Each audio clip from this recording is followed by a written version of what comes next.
My sweet potato cobbler with pie crust and dumplings recipe is easy and delicious. With an amazing combination of flavors and textures, this old-fashioned southern dessert is one you're definitely gonna want to try. Let's go over the ingredients. Here in this pot, I have 3 cups of peeled and sliced sweet potatoes, 680 grams as I measure. What I did is I took 3 medium to almost large sweet potatoes. I peeled them and I cut them into circles that were about 1/4 of an inch thick, approximately. And then I cut those circles in half. And I put the peeled and sliced sweet potatoes in this pot and added 3 cups of water straight from the faucet so that they would not brown. To that, to make the filling, I'm going to add 1/2 cup of white sugar as I measure 105 grams, 1/2 cup of light brown sugar as I measure 120 grams, 2 tablespoons of lemon juice, 1 teaspoon of lemon zest, 1/2 teaspoon of cinnamon, 1/4 teaspoon of nutmeg, 1/8 of a teaspoon of salt, and then for the cornstarch slurry, later on I'm going to add 2 tablespoons of cornstarch, 20 grams, to 2 tablespoons of water. You're also going to need 2 9-inch pie crusts. I'm using homemade, but you can use store-bought. One of them I already put into this 8x8 casserole dish. I put it into the bottom, cut it to fit it, poked some holes in the bottom, and then I par-baked it at 350 for 5 minutes. That's just to make sure that the bottom doesn't get soggy. I have my second pie crust over here. I'm going to put it back into the refrigerator, because usually pie crust is easier to work with when it's cold. And when I'm done assembling the cobbler, I have 1 tablespoon of white sugar and 1 tablespoon of light brown sugar to sprinkle on top. So this old-fashioned southern sweet potato cobbler with pie crust recipe is really easy. To make the filling, like I said, I have my raw sweet potatoes here in this pot, and I'm just going to add everything to make the filling except for the cornstarch and a little bit of water to make the slurry. Then I'm going to bring this pot to a boil on high heat, and then when it comes to a boil, I am going to turn it down to medium and cook the sweet potatoes for 10 minutes, stirring occasionally. I've made this before and I'm changing the recipe slightly because I want there to be more juice, number 1, and number 2, I want the sweet potato slices to hold their shape a little bit better. So my goal is to cook them not all the way, but almost all the way, so that they will finish cooking in the oven. It's kind of like when you're making macaroni and cheese. If you overcook the noodles before they go into the oven, they will turn out mushy. So I'm just going to stir this together and then turn on the heat, and then I will bring you back when it's time to start simmering. The sweet potatoes have now been boiling on medium for 10 minutes. As you can see, the water has reduced a lot. I fished out one of the bigger pieces. It's at the point now where they're done but still a little firm, and I think that's what I want, because I want them to still hold their shape so that I can see pieces of sweet potato in the cobbler. I think they'll finish cooking all the way through in the oven. So while I still have the heat on, I'm going to make my slurry. I'm just going to add my 2 tablespoons of cornstarch to my 2 tablespoons of water. I'm going to stir. And I am adding the cornstarch now because cornstarch does not like to be added to hot liquid. So I'm making a slurry number 1, and also if you add it in the beginning, I have heard that if you overcook cornstarch, it can lose its thickening power, so that's why I'm adding it later. Like I said, my slurry, just gonna pour it in like that. Stir to combine. Just see the liquid thickening up pretty quickly.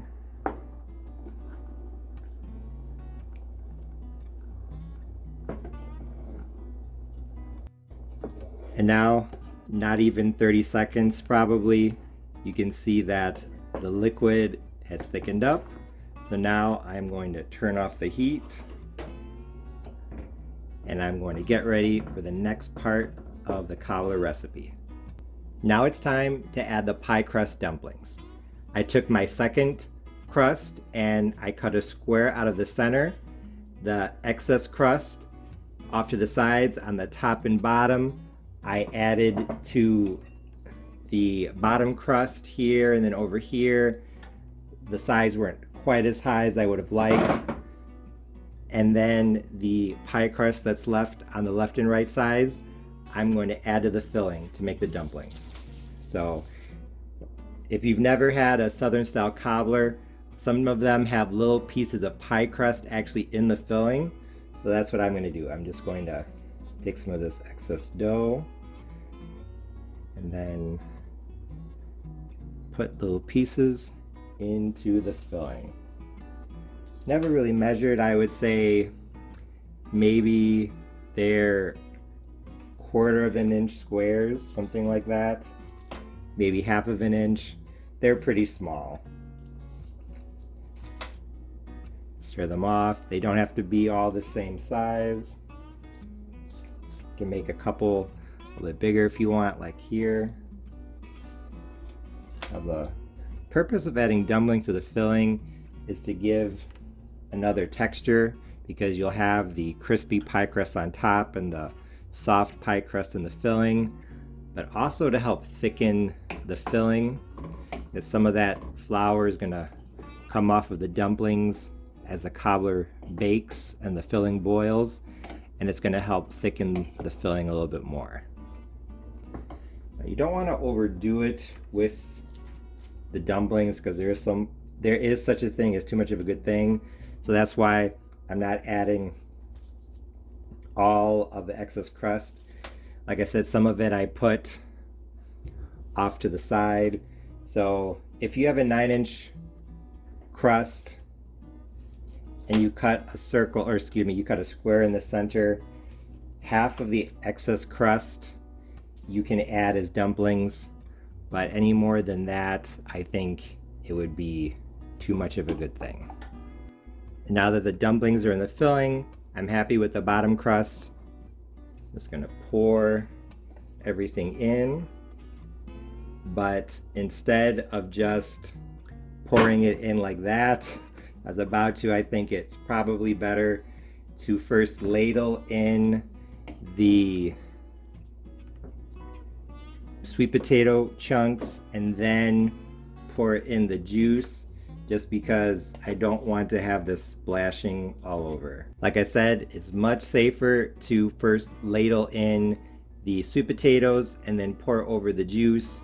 I just use my spoon to spread everything out as evenly as possible. Doesn't have to be perfect, but you do want to have the sweet potato wedges and juice about evenly distributed. Now it's time to put on the top. If you wanted, you could definitely just do a solid top, but with cobblers, I like to do a lattice, so that's what I'm going to put on this one. Like I said, I have that square of dough that I cut out, and I am just going to cut strips out of it and lay the strips on top of the cobbler. Not quite sure how thick they are. Sometimes I do thicker strips, sometimes thinner. This one is maybe 1.5 inches. I would say 1 inch to 1.5 inches, because these are actually thicker than what I normally do. Yeah, 1 inch to 1.5 inches thick is perfect. Make sure you can see what I'm doing. You could try to braid them together if you want, but I personally would not, because I think it would be way too difficult with all of the syrup and the soupiness. So I'm just going to lay the strips on top of each other.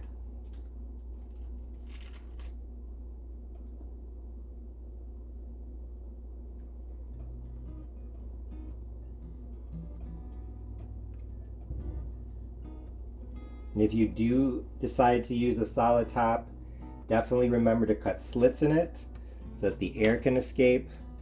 Otherwise, as the filling boils, you could have that steam that rises. It won't have any place to escape to, so it's going to cause the top to rise up and form a hollow dome.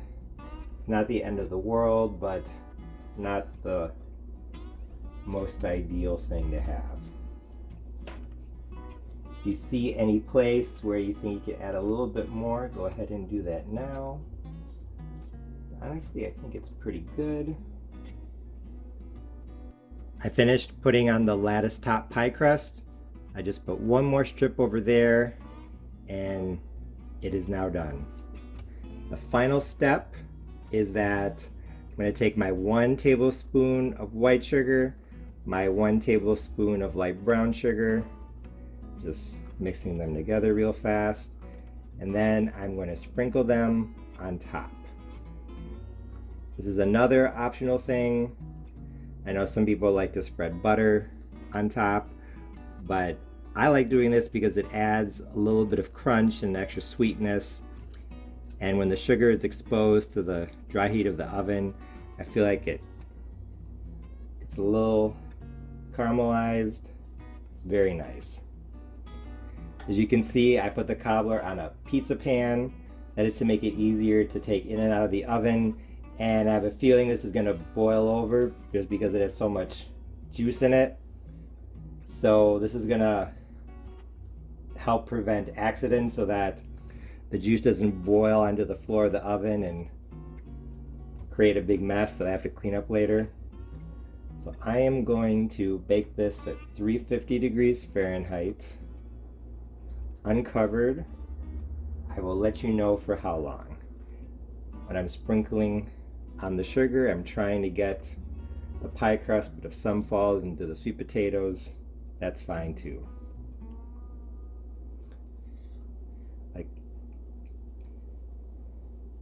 And now I'm going to bake the cobbler at 350 degrees Fahrenheit, uncovered. I will let you know for how long. I just pulled my sweet potato cobbler out of the oven. It was in at 350 degrees Fahrenheit, uncovered, for 50 minutes. 50. It was done at 45, but I wanted to get the pie crust a little bit darker. Like I said earlier in the video, this is actually my second time making sweet potato cobbler, but just by looking at it, I knew that this one was going to be better. I was really excited to give this a try, so I couldn't wait to dig in.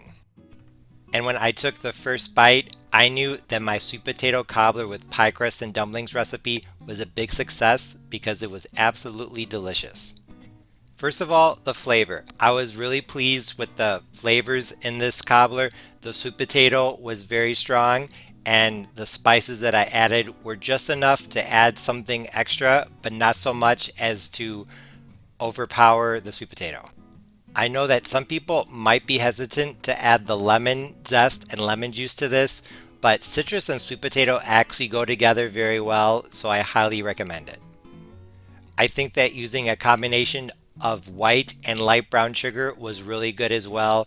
If you've seen any of my other cobblers and pies, I usually like to do that. I think that just a little bit of molasses in the background really brings out flavors. So like I said, I recommend using some light brown sugar in this recipe.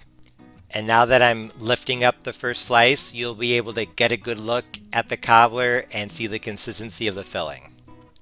Honestly, it wasn't quite as solid as I would have liked, but I thought that the filling still turned out very well. Sweet potatoes aren't juicy on their own. They're not like strawberries, peaches, or blackberries. So all of the juice that you see here oozing out of the filling is actually a sugar syrup. Don't get me wrong, the syrup tasted good. It definitely had a lot of flavor, including a slight sweet potato flavor, but because it doesn't have any fiber that a normal fruit juice would, I honestly don't think that it's to be expected that this cobbler is going to have that really thick syrup that you could possibly get with a strawberry or peach or blackberry cobbler. So, like I said, even though it was a little bit runnier than I would like, considering that sweet potatoes don't normally have juice, I think it turned out okay. But the sweet potato chunks themselves were cooked perfectly. They were soft enough to be soft, but not falling apart. And combined with the syrup and the crispy pie crust that you can see here, it was absolutely phenomenal. I also liked the little bits of pie crust dumplings in the filling. You can see some poking out of the slice off to the side. I thought that they added a nice contrast with the crispy pie crust on top. You could add a few more dumplings than I did, but like I said earlier in the video, it's definitely possible to overdo the dumplings, so I would not add more than the excess crust from one 9-inch pie crust. Honestly, I thought that my old-fashioned sweet potato cobbler with pie crust and dumplings recipe turned out perfectly. Like I said, this was my second time making sweet potato cobbler, and even though the first time wasn't bad, I think I nailed the recipe this time. If you're looking for a unique Southern style fall recipe for Thanksgiving, Christmas, or just any time, this is definitely one you need to try. And although it was great on its own, I was actually really impressed by how well it paired with some vanilla ice cream, especially the sugar syrup. So if you have some extra syrup, you might want to drizzle it over some vanilla ice cream because it was phenomenal. Like I said, I was really pleased with how this recipe turned out, especially considering that there aren't many Southern sweet potato cobbler with pie crust recipes on the internet. However, one thing that I did want to point out is that maybe making the sweet potato chunks a little bit smaller would help the slices hold their shape better. I thought the cobbler held its shape well, but to make it perfect, smaller chunks might help. Like I said, this was a great recipe, so if you want to learn how to make sweet potato cobbler with pie crust and dumplings, this is the version you need to try. It would be great for a Southern style Thanksgiving. Speaking of which, next week I'm starting my Thanksgiving pie series, so stay tuned for more great desserts. As always, thanks for watching. See you next time.